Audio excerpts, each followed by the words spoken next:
다시 십자가로 매주 이 시간 우리의 신앙을 일상생활에 적용해보는 캠페인을 벌이고 있습니다. 오늘도 눈먼 기독교의 저자 계명교회 박태양 목사님 자리해 주셨어요. 할렐루야 목사님 안녕하세요. 네, 반갑습니다.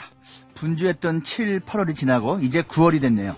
이번 달에도 빌리빙과 리빙, 믿음과 삶의 균형을 잃지 않는 성도들이 되시기를 바랍니다. 네, 목사님 벌써 9월인데요. 이제 곧 추석 연휴가 있지 않습니까? 그렇죠. 명절이 즐거운 날인데요. 또 사실 마음이 무거운 분들도 있거든요.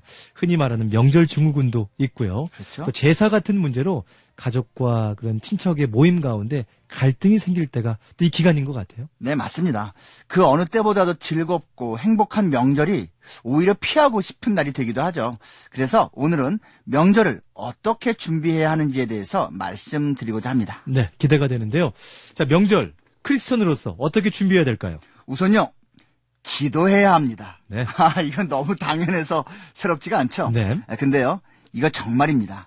무엇이든지 기도로 준비해야 하지만 특히 명절 때처럼 스트레스 받을 확률이 높고 많은 사람을 만날 때는 더더욱 기도해야 합니다.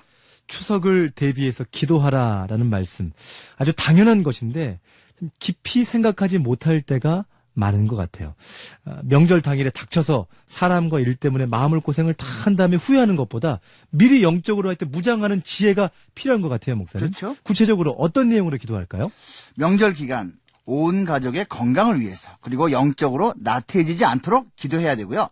또한 만나는 사람들에게 겸손과 지혜와 긍휼을 드러내는 자가 되게 해달라고 기도해야죠. 그리고 또 한 가지, 모임과 만남 중에 싸움이 나거나 속상한 일이 발생하지 않게 해달라고 구체적으로 기도하는 것이 좋습니다. 네.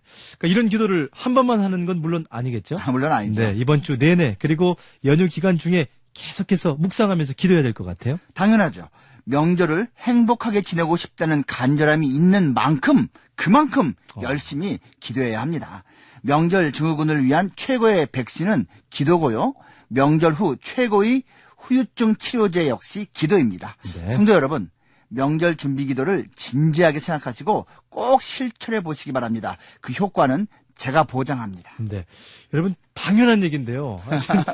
여러분, 다시 십자가로는 항상 당연한 얘기만 여러분에게 합니다. 꼭 필요한 것. 명절 당일에 닥쳐서 사람과 일 때문에 정말 마음고생하는 게 아니라 미리미리 영적으로 무장하라. 목사님, 이 외에도 우리가 또 준비해야 할 마음의 자세는 뭐가 있을까요? 네. 우리가 크리스찬이잖아요. 그래서 이런 자세가 반드시 필요한데요. 겸손하게 핍박받겠다는 각오입니다. 겸손하게 핍박받겠다. 이해가 될 듯 말 듯 좀 어렵습니다. 무슨 의미죠? 예를 들어서 제사 같은 것은 정말 예민한 영적인 문제거든요. 네. 성경적으로 제사는 조상 공경 차원을 넘어선 종교 행위입니다. 우상 숭배예요. 이것을 이런저런 이유를 대면서 타협하면 안 됩니다. 그런데 문제는 신앙인이 어쩔 수 없이 제사 자리에 참여할 수밖에 없는 경우가 있다는 거죠. 네. 그때의 마음가짐이 겸손하게 핍박받겠다는 것이어야 한다는 겁니다. 그러니까 자신의 신앙을 지키되 그 태도를 겸손하게 해야 한다. 이런 뜻인 것 같은데. 그러니까 그렇죠? 싸우면서 막 제사를 거부하는 게 아니라 조용하게 거절하되. 그러니까 욕먹을 경우에도 어떤 뭐 잠잠히 있으라는 건가요? 네, 그런 거죠. 명절날 제사 문제로 싸우면요, 그 비난은 고스란히 크리스찬에게 돌아갑니다. 어차피 피할 수 없는 것이라면 용기를 내서 거절하되 핍박받는 것을 각오하라는 겁니다. 예수님처럼 비난과 조롱을 받아도 잠잠히 있어야 하는 거죠. 비난과 조롱을 받겠다. 그건 예상을 하죠. 그런데 실제 그런 경험이 있으면 사실 더 화가 나게 되고 왜 이걸 또 이해를 못 해주나라고 해서 잠잠히 있지 못할 때가 한두 번이 아닌데. 사실 그렇죠. 예. 하지만 오늘 하여튼 잠잠히 있어야 한다. 또 제사 참여를 지혜롭게 피할 수 있다면 또 그렇게 하는 것도 더 좋지 않을까요? 네, 맞습니다. 피할 수만 있다면 그렇게 해야죠. 그 방법을 얻기 위해서라도 기도해야 하는 거고요. 하나님이 지혜를 주시면 당일에 뜻밖의 상황이 생겨서 제사 자리를 피할 수도 있을 겁니다. 하지만 혹시 그러지 못하더라도 거부할 것은 거부하되 겸손한 모습이어야 한다는 겁니다. 네. 겸손한 모습이 있어야 된다라고 말씀해 주셨는데, 자, 지금 많은 청취자들이 겸손하게 핍박받겠다라는 다짐을 할 것 같은데요. 그런데요, 그렇게 수동적인 모습만 가진다면 명절이 좀 우울할 것 같은데요, 목사님? 그렇겠죠? 예수 안에서 참 자유와 기쁨을 가진 우리가 명절이라고 해서 괜히 눈치 보고 주눅들 필요는 없죠. 그래서요, 우리에게 또 한 가지 필요한 모습이 바로 거룩한 손해를 보며 전도하라입니다. 네. 거룩한 손해를 보며 전도하라. 그러니까 예수님 증거할 기회를 만드는데 손해 볼 것을 각오하라는 것일 것 같아요. 네, 그렇습니다. 거룩한 손해라고 하면 예를 들면 이런 거예요.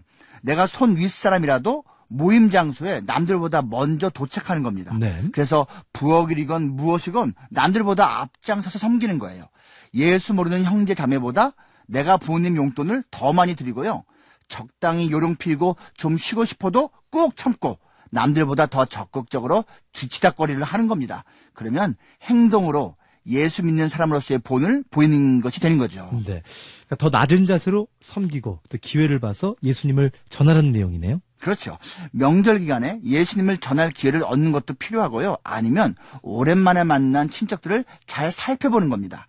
그들 중에서 삶의 위로가 필요한 분들이 반드시 있거든요. 그러면 그것을 기억했다가 명절이 끝난 후에라도 개인적으로 따로 만나서 위로도 하면서 예수님을 전하는 것이죠. 네. 오늘 다시 십자가로 추석 명절을 어떻게 준비할 것인지에 대해 들어봤습니다. 기도로 준비하고 겸손하게 핍박받고 거룩한 손해를 보며 전도하라. 아주 짧은 내용이지만 오늘 우리 마음밭에 심기를 원합니다. 지금까지 다시 십자가로 광명 계명교회 또 눈먼 기독교회 저자 박태양 목사님과 함께했습니다. 오늘 말씀 고맙습니다. 네, 감사합니다. 추석은 스트레스 받는 날이 아니라 영적인 기회입니다. 꼭 승리하세요.